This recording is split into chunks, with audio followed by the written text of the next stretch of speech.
Welcome back everyone. So for today's video, let's talk about the lessons we have learned from chess engines. The first thing I want to highlight is the king safety.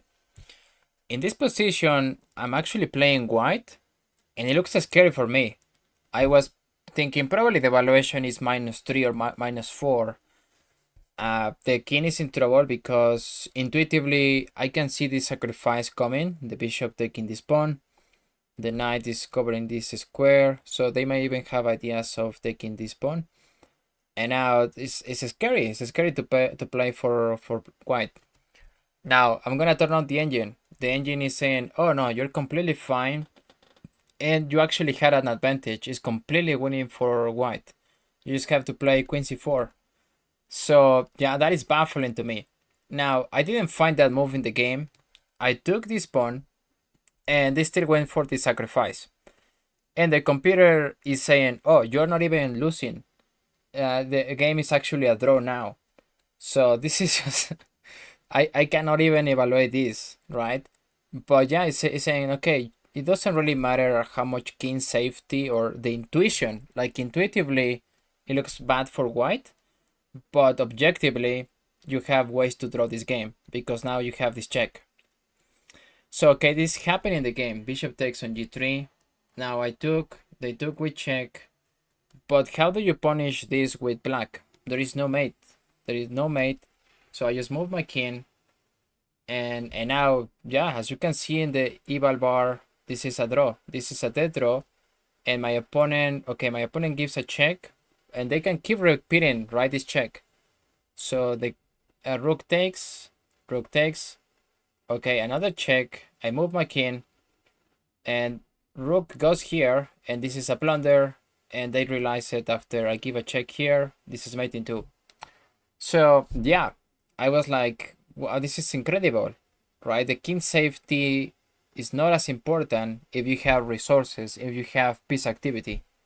Okay, so the second lesson to be learned from the engines is that you can push the A and the H pawns and it's completely fine, especially the pawn that is going to be in front of the king. So in this case, black, I know they're gonna play bishop g2, fianchetto the bishop, and the plan is to castle this way, right? So I go for h5 immediately, hitting the flank. So I'm supposed to, the engine is saying, okay, the best move in the position is maybe bishop f5 or bishop g4, depending on the strength of the engine. Develop your pieces first. That is the principle, right? But actually the review is also saying h5 is good. It's not saying it's the best, but it's perfectly fine. So yeah, we can play, we can push the A. If the king was here, maybe you can push the A pawn. And now I'm gonna show you a few moves later because even though I keep pushing this pawn, this is not even an opening, right? I'm playing a blitz game, so it's not as important. But then the computer is saying, okay, you have to take. And now they don't take, and this bishop is under pressure. And now I have a slight advantage with black, just because I pushed the H pawn early. So yeah, this is amazing to me that I can just do this and get away with pushing a flank pawn almost for no reason. Anybody else from old school chess will tell you, what are you doing?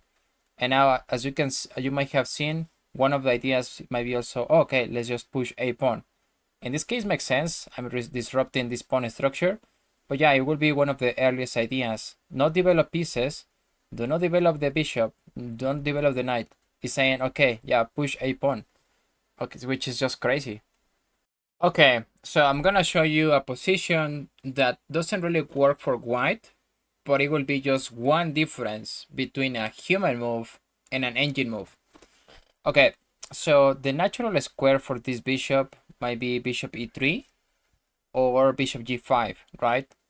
But the problem with bishop g5 is we're gonna get hit with h6. So okay, let's go for the natural move, which is bishop e3. Very human.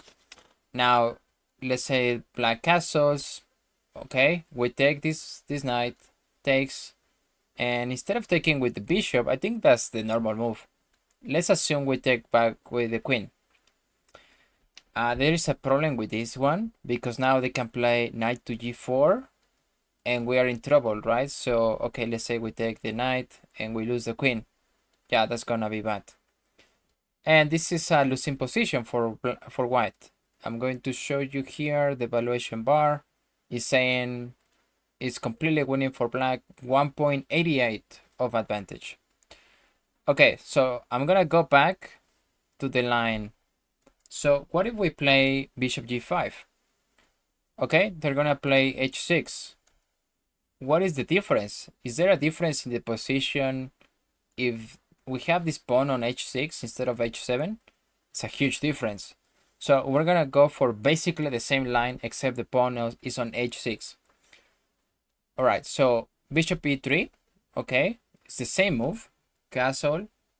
Now we take the knight in the center, it takes, and we take with the queen.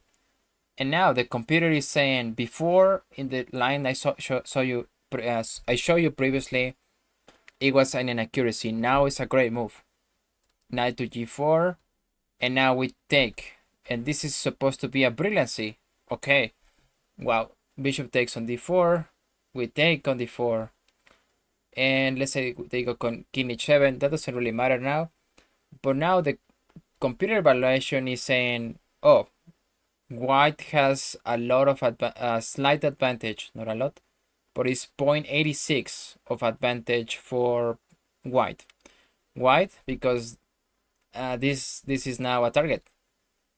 Let's say they play this, now we can start targeting the pawn. The best move in the position is to go bishop e2 and protect the pawn. But yeah, there are more weaknesses in the position for black, even though they're up a queen. The computer is saying, oh no, this is actually winning for white.